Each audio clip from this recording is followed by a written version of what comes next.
What's that kind of hero? Is it like, Ursa, Razor, just like some kind of Yeah. lane dominator? Monkey King even, like just completely crushes you. So there are these heroes that are completely in OG's meta and in their pool of heroes, and that also work really well against Doom. So you might reconsider where you put him in the next few minutes. Like the more I think about this Enchantress Morphling opener, the more I like it.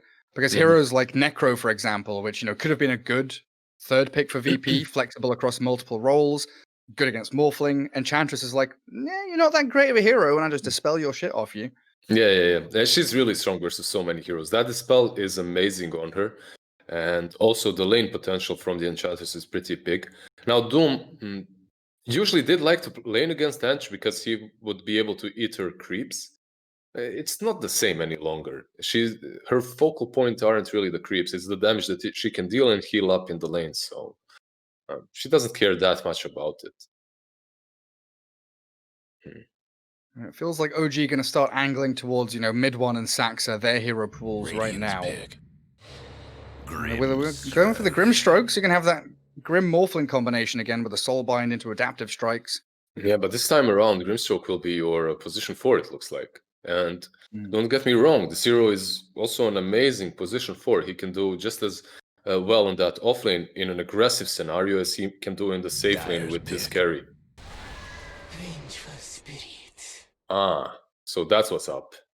Okay, so now you can't say for sure which hero is going to be on the offlane. It could be the Venge, it could be the Doom. Hell, Vengeful could be mid lane as well. But what's certain is that Virtus.Pro are going to have a lot of auras. You will have, let's say, a Doom devouring a wolf. Then you'll have a Vengeful with a Helm of Dominator, a lot of auras, perhaps of Lads as well. Then you have that then you have that ultimate, final hero that's like a Luna or something, Drow Ranger, whatever it is, that loves all these kind of steroids, all the auras that buff them up. So they're not really countering the Morphling or the draft of OG that much, but they are focusing on their own strengths. And I think that's always the better approach anyway, unless you're playing versus something super broken. So this Vengeful like Morphling Earthshaker. yeah, like that was a great time to be alive, man. Morphling Shaker, and if that's not Sniper good enough, Troll. No, at the same time, you had the Night Stalker with that Aghanim's AoE void that would just destroy you. It was so broken. Yeah, it was fun times. OG running out of time. 5 seconds remaining. Radiant's ban. Digging deep for the Ursa Warrior, so that is what they go for. You wanted lane dominator against Doom. I was thinking Razor or Ursa as two pretty prime examples of that. But you can also move your lanes around because Ursa, age-old counter to Ember Spirit in lane as well. You could put that 1v1 into action. Yeah, I think it's a little bit harder to put Ursa versus Ember Spirits right now mid because he can play around it. Around the lane equilibrium, that is, run into the tower, searing chains, whatnot. And then again, on Virtus.Pro, you still can't put these heroes in their lanes. One thing that I do think will happen is the Doom will either be moved out of the offlane or will be demoted to position 4, with Vengeful being either the offlane or they will last pick their offlane, with Vengeful being mid. We'll see. But in any case, they should adapt to the Ursa situation because you don't want a fat Ursa early on. Always the greatest thing about OG having 3 mid players that are so flexible on any heroes. I think this could be a mid one Ursa, could be mid one Morphling, could be tops on any. It looks like it's going to be again that kind of tops and Morphling Ursa versus Sumail, but the flexibility of OG is always just wondrous to watch. And the combos are pretty good as well, right? If you put Grimstroke Ursa safely, and that's as good as Grimstroke Morphling. You have pretty much the same kill potential. And for OG, I think it's a little bit easier to see what's up. Grimstroke and Enchantress are obviously your supports. Morphling most likely will be mid, Ursa most likely safe lane, and then you'll finish this draft off with mid one offlane hero. Which can be whatever the hell you want right here. You could use some more catch and some more tower push, however. Your stuns and your disables are extremely lacking on the side of OG. What do you actually have? You don't have any stuns. So maybe they can work with that. Radiant's pick. Final pick for OG's the Pango. A little bit of everything. It's super good for that surprise initiation as well. Now, whenever you have a Grimstroke, you love to have heroes that can just pop out of nowhere. Suddenly, they're stunning people. Soulbind into that Rolling Thunder Shield Crash, catch out Ember Spirit.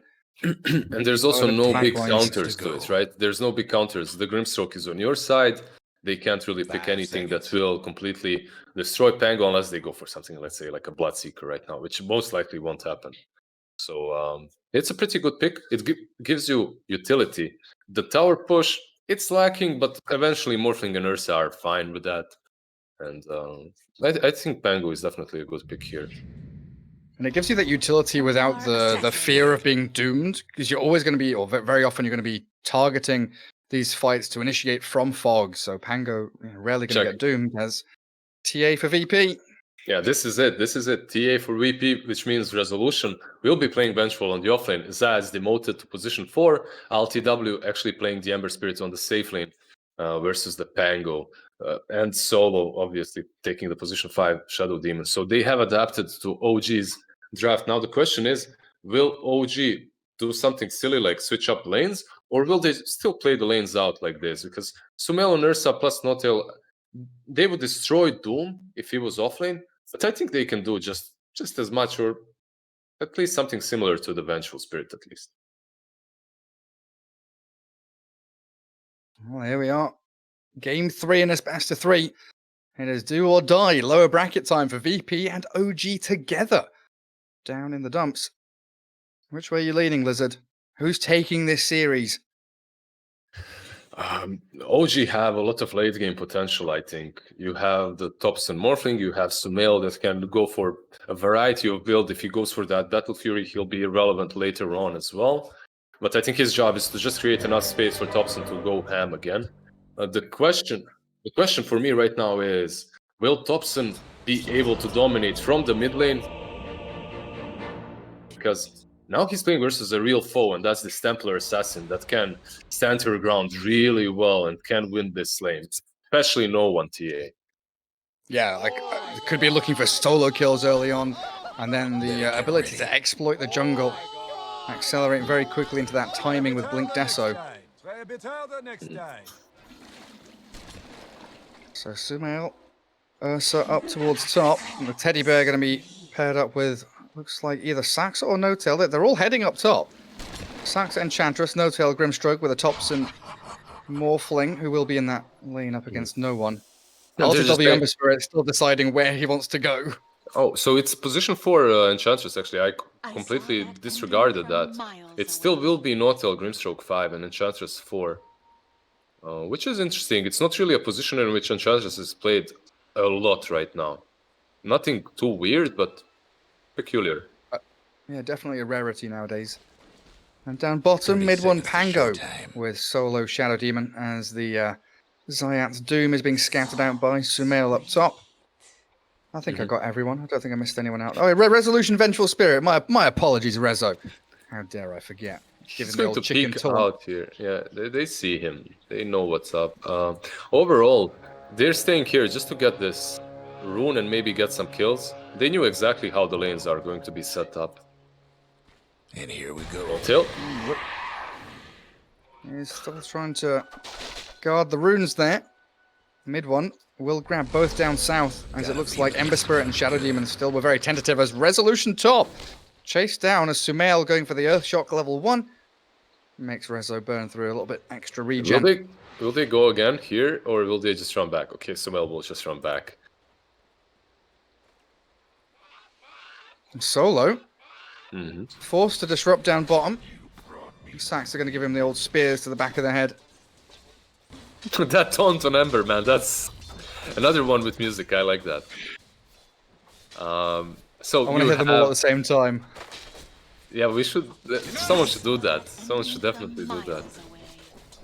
You have a Blightstone here on the Enchantress. You have Orb of Venom on the Pango. These two can be very problematic. And you're playing Ember. You can't really go for Flame Guard in this lane because of the Enchantress. You were talking about her ability to take off Necro's Shroud. She can do the same to Flame Guard of Ember.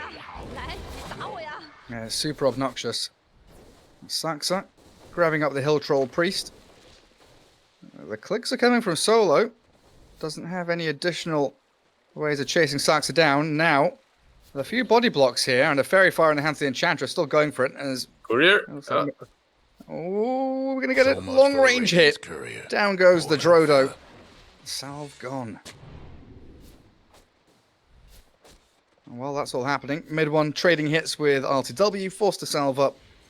Bango having a decent time. On the top lane as mid well. lane going? Mid lane, so far, TA is doing really, really well. Oops. Oops. Yeah. We look away for once. I look away for one. I'm sure the Observer caught it. He's a god. Saxa was really playing on the top lane. Rezo, he might die as well. Let's see. And 3 stacks of Fury Swipes. No tail. A couple of seconds for that Stroke of Fate, but it's just a little jump forward from the Ursa. As they do get the off-laner.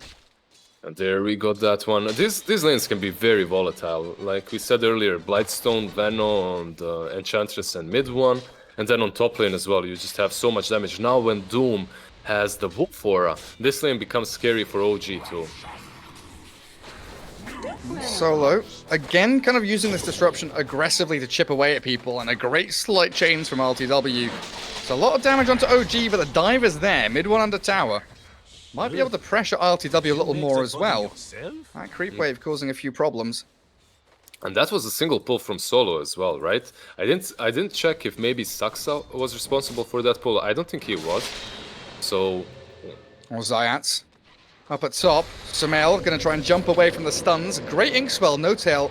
Charging it up and going straight for the Venge as that Scorched Earth just allowing the Doom to get a little bit of distance away from OG. So one thing that's peculiar as well on top lane is that Vengeful needs to go for a stun, right? You're on off lane. You can't afford yourself to go 0-4-4 like they usually do right now on Venge. But it's still pretty solid, I think. Well, you won't contribute as much in the mid game because you won't have that big aura and big minus armor, but it will still be fine. You'll be able to lane properly. It gives you some way to at least try and disengage away from this Inkswell. 24-9 TA.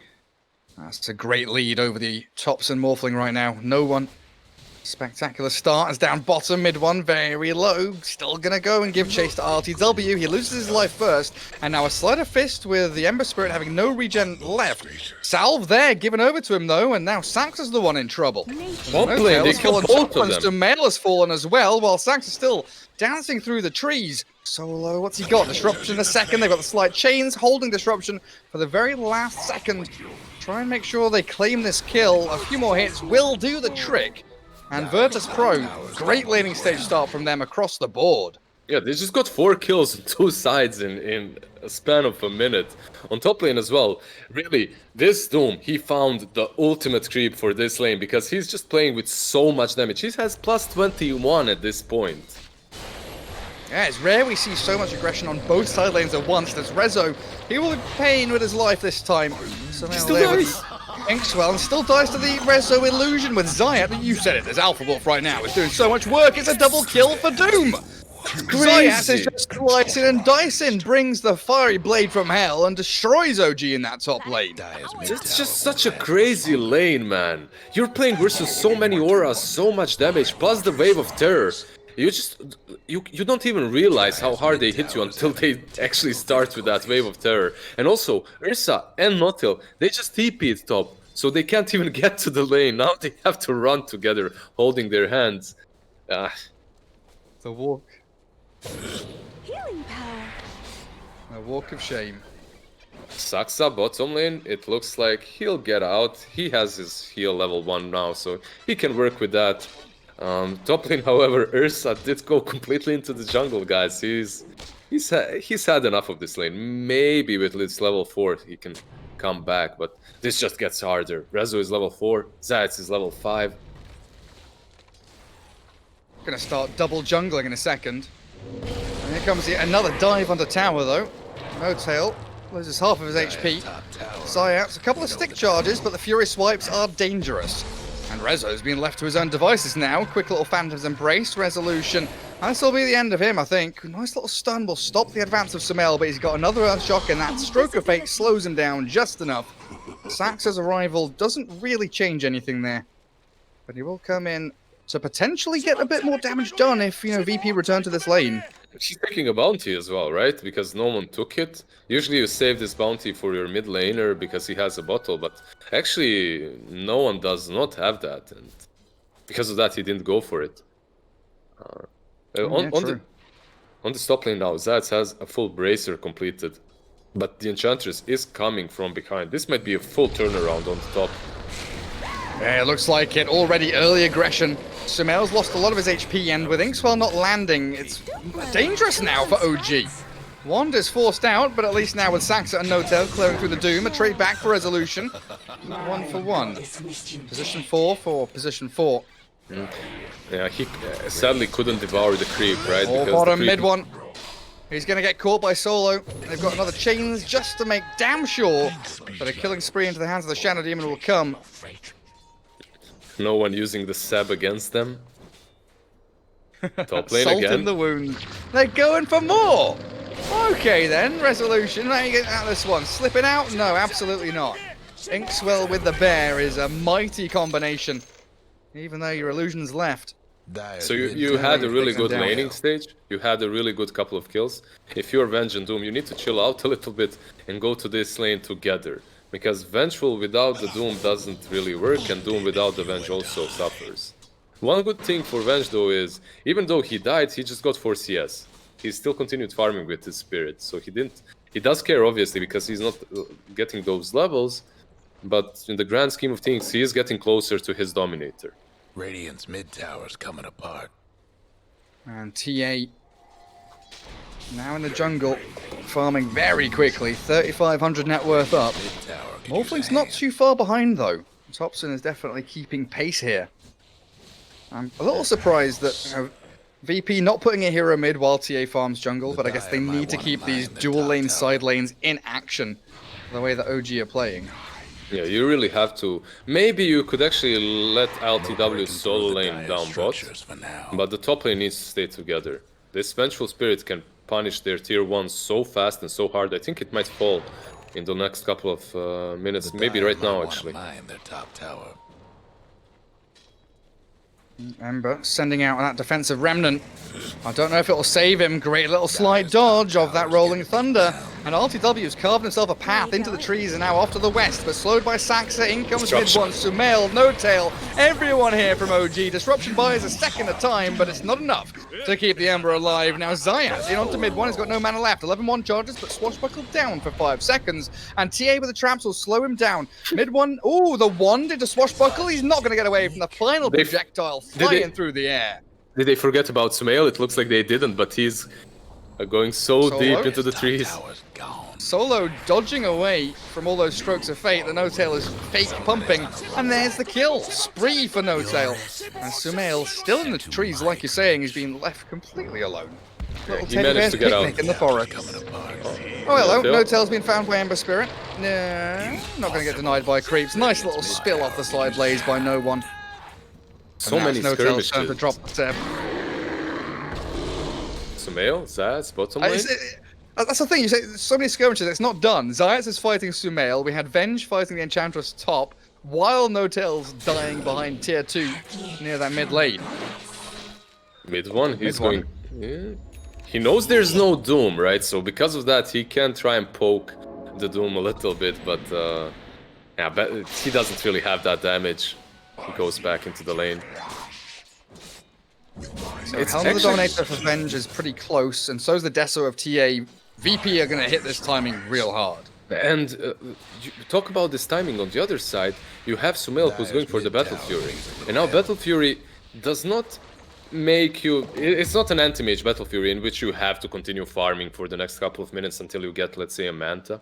You can fight with it, but it definitely isn't as active as some other options that you could have gone for. Yeah, I feel like we've seen, you know, like the drums into Battle Fury or something like that. A little stopgap item first that lets you fight with your team. But OG are coming in. Breaking high ground, smoked and hunting. Looking for the Templar Assassin, but mid one's off the mark. That's what 250 ping will do for you. As OG now on the retreat. No tail and no one. Facing off against each other, but VP, they are thirsty for blood. Can they catch any of the stragglers? It looks like the Grimstroke might be the target of choice. As Rezo thinks about going for the stun, he has a swap as well. Mid one in the pit. As RTW looking to finish him off. No tail does get found. A swashbuckle to the high ground. Now a remnant forward. But mid one's going to expend his Rolling Thunder as that nice little get out of jail free card. And OG only lose their position 5. It's really good that LTW didn't go in. Because if he goes on that high ground, he's also facing Morphling. And I think he was maybe worried that Topson could morph into him, chain him, and just counter kill instead. And they take down the tier 1. Yeah, especially if he lands onto the Rolling Thunder with the Remnant. So OG smoke, they lose a hero. VP now smoking, getting scanned by OG. Let's see if they can have a little more success. For now, it just looks like a bit of a warding mission. Topson is the closest one. They caught him. Topson with a disruption. But what's your plan with the stuns now? Zayats closes the gap with a Doom onto Morph, but he's got his strength Morph off. Shifting attributes as the net onto Doom will catch Zayats. No one. Okay, that Melt Strike is some pretty hefty damage. But OG are here with numbers. But that's very interesting from Rezo. He doesn't go for these crazy swaps. Usually whenever I see a Vengeful Spirit played on a core position, you're not that scared of using swaps aggressively and dying, because you still do have the spirit afterwards, right? So you're contributing to fights even if you put yourself to death. So maybe they could have gotten that Morphling kill with an extra swap and some additional hits. He decides not to. That's also a safer option, and you are waiting for the Vessel on Ember, so it's understandable. Man, I love it when we get to this point in a game where, you know, teams are pretty evenly matched, the drafts are coming to fruition, and everyone is just trying to find that little edge. Smoke into smoke into smoke into kill onto Rezo. OG will get the upper hand. The past 3 or 4 minutes has really just been chain smoking to get that little bit of momentum going. As Sumail, low HP, LTW, I don't know if he's meant to do that. I think he's messed up his remnants a bit there, and he'll pay for it. Sumail still alive, cutting through trees. Quelling Blade again? No, not quite. Hellbear Smasher there to secure him up. And Shadow Demon left to his own devices. He will be sacrificed here by VP. Well, TA is here, no one has been. That's a big Melt Strike and a Side Blade hit. Looking for no tail. 2 hits, how many? Is it going to be enough? Not quite. Needed 3, not 2. I'm bad at counting. Matters hard. He needed that meld for no tail. He didn't have the damage without the meld. The minus armor as well, that wasn't quite enough. But it's funny, I was talking about the Rezo spirit that comes into the play after he's dead. It's the Hellbear Smasher this time around that came in and got him the kill onto the Ursa.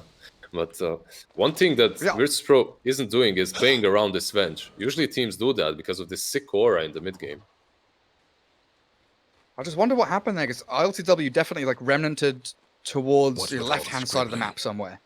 But then he came straight back in, so it must have been a misclick, ever so slightly off. So it's either a misclick or the Remnant was really close to the place where Venge was dying, right? Maybe he thought, okay, if I go there, I die anyway. But towers seem better days. Well, we'll see if TA can get that Blink Dagger and a couple of 100 gold. Yeah, the Remnant was definitely there around the outpost, so he would have been caught in the arms of your Pango, your Grimstroke +1. So. Good shout by the Observer. Stun mid. Topson will find resolution pretty simply.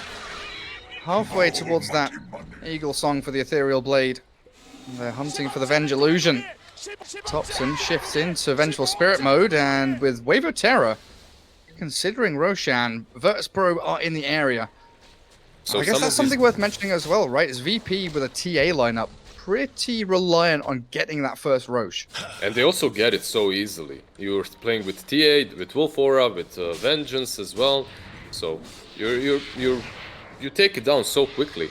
I think what they're really waiting for is this Vessel and the Blink Dagger on TA, which has arrived. Right now it should be your big power spell.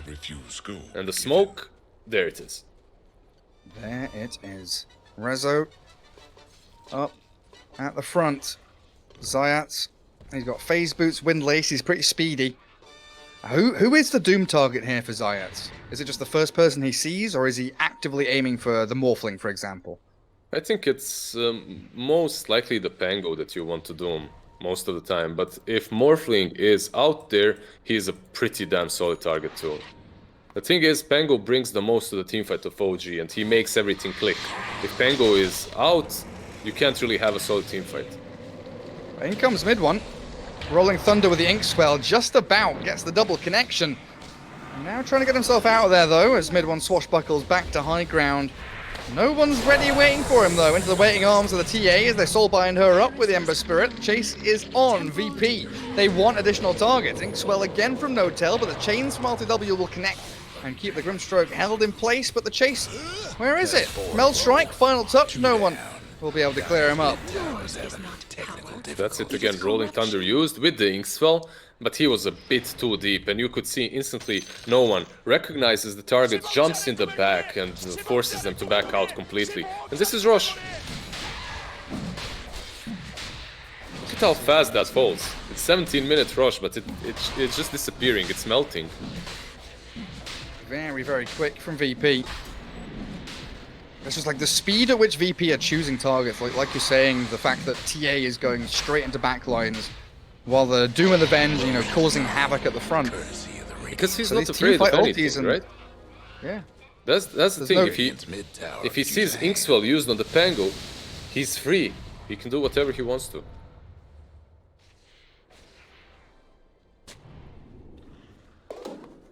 Now OG gathering up together. Morphling, Grim, and Pango. They desperately want a kill, but I just don't feel that no one's the target to go for. They do They have just some big power can't blink. spikes coming up, right? There is the E-Blade on Thompson. So after that, he actually has it completed. Now you have that Soulbind E-Blade. Now you can go for some great kills. Trouble brewing at Radiant's bottom tower. Saxa. Let's see if no one can finish him off with one Meld Strike. Oh, it's close, isn't it? Getting ticked down, the miss Oh, miss. uphill, now the Rolling Thunder, no one has to give up on the kill while the E-Bladed Apple Strike onto Solo. Trying to disrupt the Morphling, still E-Bladed up, and now they've got the Doom coming in with no one focusing forward, but the Rolling Thunder's causing havoc. Rezo in from the back as the Soulbind's there, somehow up on the high ground. Doom, he does fall down, now Sumel claps himself up there, but there's a high ground observer ward, so VPC the bear, and rages up, come at me! Destroy. No, I'm gonna jump down. I want out of here. Melt strikes galore from no one, clearing up Sumail as the Rezo bend. With RCW swapping back and forth and earning up, but Thompson forced the waveform back in, but this is gonna open him up now. As the Ember Spirit still has some spells up his sleeve. Inkswell onto Thompson, but he's getting waveformed away from. Aegis still in the hands of TA, means she has that second life as the waveform again. Thompson doesn't want to retreat. He wants to go in. He wants kills, and Solo will give him one, but has this left Thompson isolated. Push back with the strength of that strike, and there it is. Thompson down for 45 seconds, and VP utilizing this Aegis beautifully as ILTW just wants more and more. He's a greedy boy. And what a player, Thompson, right there. I think he did prove a point that you need to doom him. Even though I still think he's not the right target. If you doom the Pango, everything is easier because they don't have that control. You don't have any BKBs on Virtus.Pro right now. And because of that, you are really vulnerable to the Rolling Thunder. If you get that out of the equation, the game is easier. But man, Thompson does so much. He just does so much. They're trying again, OG. Aegis, still plenty of time. 2.5 minutes here for no one. Again, not the target that you really want to be going on. As the traps trying to slow down No Tail. No one. Won't be able Disarmed. to find him. Gotcha. Now Morphling's slipping in from the left-hand side. No Sumail's one. there. They will be able to Inkswell stun him, and this might be the 2 deaths of the TA, but VP, they're coming through to try and force the fight. Soulbind onto Ember and Doom, the TA still up and running. There's a half of HP gone as she refracts up, but that's obliteration as no one falls. Rezo with zayat and LTW, how much damage can they do? Because Thompson is shredding them. Little by little, the damage from the Morphling comes through, and a triple kill for you. Morphling, he wants more. Ultra kill for Thompson, where is it? It's an Inkswell steal from No Tail. Solo, the position 5 Shadow Demon, is digging kobolds out of the ground, but I don't know how long he's going to get away with that, because mid one is chasing him all the way across the map. Disruption mid swashbuckle, so he doesn't hit. That's what's cool. And Morphling is coming though, and he doesn't have a TP, so he's hasted. Yeah, Solo. He won't be long. Yep. I don't know what no one was doing there. He was very... Or I should actually say, I don't know why his team didn't follow him up. They were chasing the same targets, they were moving into the same position, but suddenly no one is alone and his team kind of abandoned him, went all the way to the stairs down south. Because of that, no one dies so easily the first time. The second time it was a bit harder, but he's still out of position and they take him out.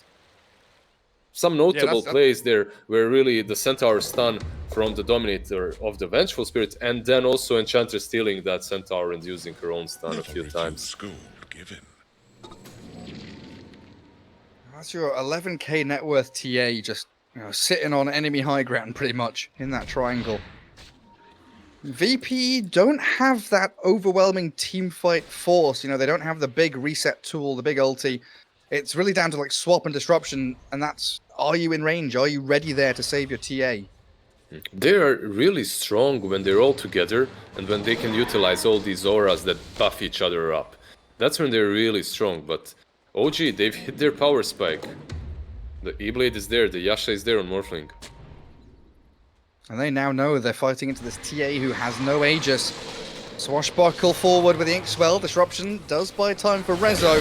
Virtus.Pro, they want in. Slight chains onto 2. They've doomed up mid one now, so no Rolling Thunder. And that was the end of the Pangolier, but Thompson is in the back lines, dominating VP, chasing the TA. Have they got reveal? They do. They see the TA. No one's down. Remnant in from RTW, but what's he got left? 21 charges. Slight, no. He can't cast spells because he's silenced. He's dead.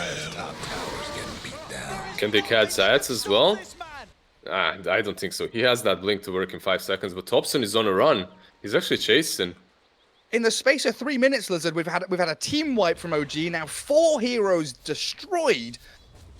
OG are on a tear right now. And it's all about that E-Blade when it came online, right? It's the E-Blade, the Vlads, and the Makov, the Pango that completely change everything. The problem is, you really have to doom the Pango because you don't have your BKBs. And also, why did Virtus.Pro choose to have that fight when TA was like 50 gold away from the BKB? If you finish that, the game and the team fight runs a completely different tempo. You can actually play freely with that TA, but that was peculiar too. Yeah, usually when you're taking fights in that area, it's very specifically for you want Roshan or you want to be able to go take the tier 2s. I guess it's the latter option. They want to be in the dire jungle as this Radiant team, take tier 2s and try and, in the next 3, 4, 5 minutes, control Roshan. I still think that was the good Doom target. The way they initiated that fight was right. It's just that they're missing some crucial items. And it truly is the TA that's the only true damage dealer on the side of Virtus.Pro. Ember with his Vessel, 24 minutes in, does not do a lot. And they really do have to gather up and stay together, like you've been saying. You can see this chain of VP heroes all up in that top left corner of the map. They're buying 2 Vlads, by the way. CIS is buying Vlads while Venge already has it. They're making some peculiar plays, really. I mean, what can he change that into? Doom go assault your ass and sell the Bassi, I guess? Yeah, Veil is not going to do you much good this game. You can still adapt to it. Dire's top tower, you know the drill. And Thompson Double shown damage. in that mid lane. He is holding that DD. Blink Stomp into the Doom. What's the saving grace here? OG Glimmer Cape him. The sentries drop just in time to find the pick off onto the Morphling. Now OG full retreat. TP top, TP base, TP home. Get out of there. But disruption and the slight chains. Catching No Tail and mid one. Virtus.Pro coming out of the gates. 3 kills in a row. Very nicely done. Radiant's mid tower. They're chasing Saxa as well. But he's glimmered up. He's moving back and he should be fine. Yeah, that was really great from Doom. He also did it right. You jump in with the Centaur War Stomp. Basically, you want to use that Stomp first because it has a shorter animation than the Doom. If you try to Doom the Morphling, chances are he either Strength Morphs or he Waveforms away. So getting that Stomp in first was really good. Gets them the kill, and he finishes Vlad. So now they have 2 Vladimirs on one team, which is, yeah. Less than ideal. Jump in from ILTW. Saxa there, Glimmer Cape in. Trying to bounce herself back to high ground, but the two-man chains into the blink stomp, swap back, and no one focusing Ench, while Sumail gets used up during that enrage, trying to waste as much of the duration as possible, and VP do get a solo kill on the back thanks to Thompson, rolling Thunder there, catching Ember Spirit out. Where's the chain stun though? RTW remnanting towards high ground, but swashbuckling forward is Minwon's Pango, allowing Thompson to, oh no, he doesn't get the chains. Just slide a fist into Adaptive Strike and that'll do the job just beautifully. Yeah, I love how both of these Ember Spirits cleaned up the innocent trolls, you know, like they both use the Sleight of Fist to try and dodge something, right? LTW does it to try and dodge some spells from the Pango. Meanwhile, you see Thompson using them to try and catch the Ember Spirit, but all they do is kill off the poor annoying trolls that were just sitting there. But that's Aegis. That's a full Aegis. And again, Virtus.Pro, they're moving and rushing these plays without big spells. You didn't have Doom to use that fight, right? So was it really your best play there? Radiant's mid towers. It feels like it's a little bit sloppy. No Tail. I mean, No Tail trading his life for a BKB charge feels pretty okay if you're OG. You know you've still got plenty of time on that Aegis for the Morphling. Just so long as this fight, exactly, doesn't brew into something deeper. Thompson turns into Doom, Scorched Earth, and sprinting around. Finds solo in the tree line as mid one. Rolling through Virtus.Pro. So it is a 1-for-1. OG still in this, position of power, right? They're on the Radiant side of the map. They've got 3 lanes to farm out, and they're just going to keep giving chase. Morphling's there. He's 1 versus 4, and he's being taken down. Aegis gone, but in comes Sumail. He's not played Dota 2 for the past 15 minutes. He's been farming with his Battle Fury, but he's ready to battle now. As Thompson did get the E-Blade in onto Zayas. He's Ghost Sceptered and still falling reasonably quickly. As Ember Spirit, with the help of the swap, Doom on the morph, still going, ticking down. But he capes and gets away. Sumail is now 1v2, but a triple for no one. Gets the TA back in the good books of this game. Yeah, the big boy though, Thompson manages to survive, and I think the part of it is the swap from the Vengeful. He actually swapped the Morphling away from the TA who was blinking on top of the Morphling. So, wasn't ideal. They still get 3 kills. Ursa used the cheese, he didn't. So, it's not too bad for OG as well, as they were fighting 4 versus 5. 4 versus 4 actually, as Shadow Demon was dead. But they did use the Aegis on the Morphling. Pretty good fight for Virtus.Pro overall, regardless, because they are getting closer to their big items. The Hex now is being aimed by no one. That will give them that extra control. Most importantly, that extra instant control versus the Morphling. You can jump and Hex him before he morphs. Wow. Solo being annihilated. He might set up something here onto Thompson though. Swap back with a magic missile, triple remnant. Thompson stomped, stunned, infernal bladed, and does drop. Dead for 80 as mid-one's Rolling Thunder comes just a fraction of a second too late. And VP looking for a little bit more. Can mid-one get himself and bounce out of this dangerous spot? Swashbuckle down south, but no one, and Zayas there here with a minus armor and the damage to clear through him. Now OG feels like they're in a little bit of trouble. This game has got more swings and roundabouts than a kid's playground. It's going back and forth every minute. The Hex is completed as well now on the TA. And, there aren't any big items that Virtus.Pro has purchased in these last 5 minutes that are completely swinging these teamfights. It's just their playstyle and the way they have adapted to the fights. You can see that dooming the Pango somewhere in the mid-game was really optimal. But right now, again, dooming the Morphling that just destroys one target instantly is a better option, and it's helping them quite a lot. And one more thing, you can't hide in your attribute shift strength gain any longer. You can't just morph strength and hide in it. You're playing versus a level 4 Infernal Blade, and you have a Vessel on Ember Spirit, so that percentage-based damage really hurts. And also the fact that, you think about switching from Agi to Strength, you're losing all that armor, and then you're up against, this Vengeful Spirit TA, so all of that raw HP means less and less up against the Spirit Vessel, Infernal Blade, and the minus armor from Virtus.Pro. I think you're absolutely right. You cannot hide in it. That is... Oh, well, Oaks. Swap into Hex! I've not seen that since VP from 2015. That is beautiful play. Immediate initiation. Down goes the Ursa. And now, OG holding high ground. He doesn't have a buyback, and one upside as well is that this pickoff won't lead into anything way too big. Perhaps they can pressure the tier 1 on the bottom lane. Roshan is far away from spawning. He can spawn in around a minute, but... Man, that just gave me some heavy flashbacks to like old Vega Squadron, and you know, when they moved from Vega to VP, and Solo was picking Venge Lion in like every game, and all they would do was swap Hex, immediately blow up a target. Teamfight synchronization so good here from VP. And you don't really have a big counterplay on OG. That's also the issue, right? You could E-Blade, perhaps, the target that swap Hexed, but will that actually save it? They still do have some follow-up magic damage. You don't have any big saves like VP do. They do have the Shadow Demon. They also have the swap. Doesn't look like the Ursa will need to buy back, though. It should be fine. For 50 seconds. I think VP want tier 1, tier 2 bot lane. 3.5 minutes, a little more for Roshan to fast spawn. So plenty of room to maneuver here for OG still. It doesn't feel like either of these teams has, you know, an upper hand. It doesn't feel like anyone has that trump card of, hey, we've got a black hole, or, you know, we've got this hero that's going to annihilate you. Everyone has answers to everything. One big thing for Ursa is also going to be this Satanic that he's about to get.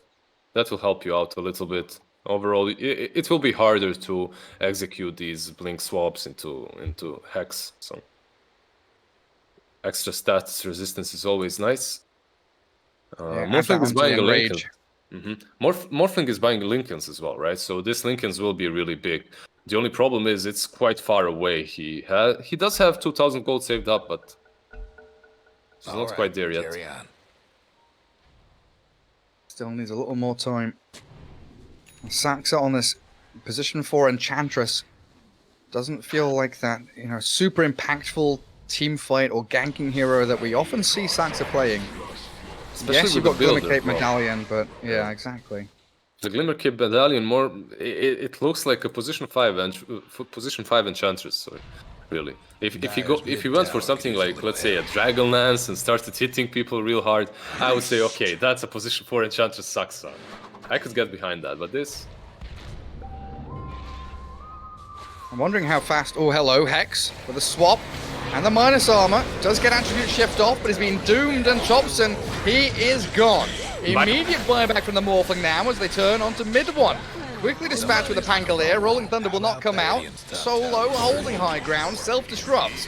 As OG turn to face up RTW. Yules into the air, he's got slight chains and a remnant to dodge to. It looks like he'll be safe for now as a Soulbind connects him to the Vengeful to the TA, but a stomp from Zayat clears through Thompson, and that's the dieback of Morphling.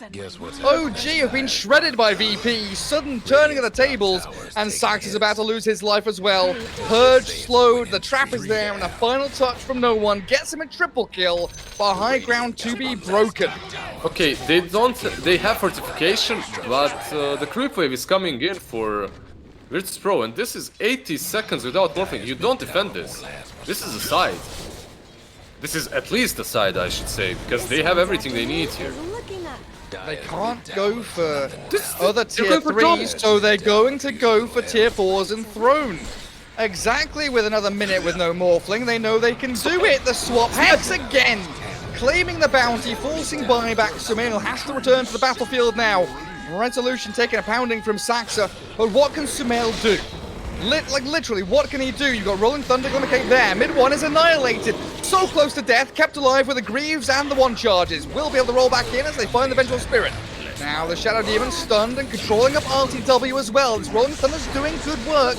RTW's in a little bit of trouble, but no one is not. That's the difference maker. TA is in your back lines, picking off hero after hero, and they're diving behind the Ancient. That is game. That's game right there. What just happened? I was excited to cast this series, but my god, games 1 through 3. Ladies and gentlemen, what have we just seen? That was amazing to watch. That was great. Just great those. Some crazy moves, some crazy mistakes, some double Vladimirs on the side of Virtus.Pro. But what a crazy game. He actually sold it in the end. He bought the Shadow Blade. That's what he did, I think. He sold the Vlad in the end. But Sell the Vlads, buy Shadowblade. he just likes selling items. He sold the boots last time to buy the Blink Dagger. This time he sells the Vlads to buy the Shadowblade. But man, Sumail, he gets caught there with the Blink Hex. They kill him off. And OG, they engage in a different fight in which Thompson dies. And now that buyback from him was game losing, obviously. But the thing is, he should have, if he waits 2 seconds, he buybacks in the same second Sumail is alive, and then they can fight together. But Yeah. maybe there was some miscommunication because he buybacks just before Ursa is up, and because of that, he's still fighting without the Ursa, right? And then when Sumail comes, he doesn't have the Morphling because Morphling just died. Some mistakes there from OG, but obviously all props to Virtus.Pro. They really played out of their mind. This series was amazing to watch. Remembering that swap into Hex as well, that old combo was sick, and it really did influence this game hard. Like you said, there's no counterplay, right? It is just that immediate initiation, displacement. Your teammates got no chance of escaping. Another game where no one pops off. The Queen of Pain in game 1, and now this Templar Assassin performance. Really beautiful to watch. 19-2 and 10. Having a spectacular game there, and a really great series. As VP take it 2-1 over OG, progressing through this lower bracket here for the Beyond Epic League. As we start to see how things progress into the playoffs. But I believe that's it for today, Lacoste. Oh my God, I called you Lacoste. Dude, it is so ingrained. I've cast I'm so sorry, but I've cast so much with Lacoste. It's just like in my mind. That's the script. So, Lacoste, how you doing, buddy? I'm not gonna go there, but I've got too much Croatian hate on me. But no, I love Lacoste, and it's fine. I'm happy to be, the replacement for that. I'm happy to be the replacement. No problem. And everyone's replacing everyone at this point, the way things are going. But anyway, that's I believe that's it for today. It looks like tomorrow we start at 2 p.m. CEST. I'm not sure who's going to be covering the games, but I believe you'll be co-casting. Could be anyone. But yeah, we've got upper bracket round 1, both series, with upper bracket final tomorrow with I believe lizZard and then Trent casting a couple of those games. I might pop on. I might see what's going on here for Dota 2. But yeah, that was fun, lizZard, man. Yeah, the games were amazing. It was a pleasure to cast with you again. We didn't do this since Berlin, like I think it was a year or so. So it was cool. Yeah, it's been a long while. So yeah, we'll see you guys tomorrow, 2 p.m. CEST. Make sure to tune in for more of this Beyond Epic playoff stage. See you then.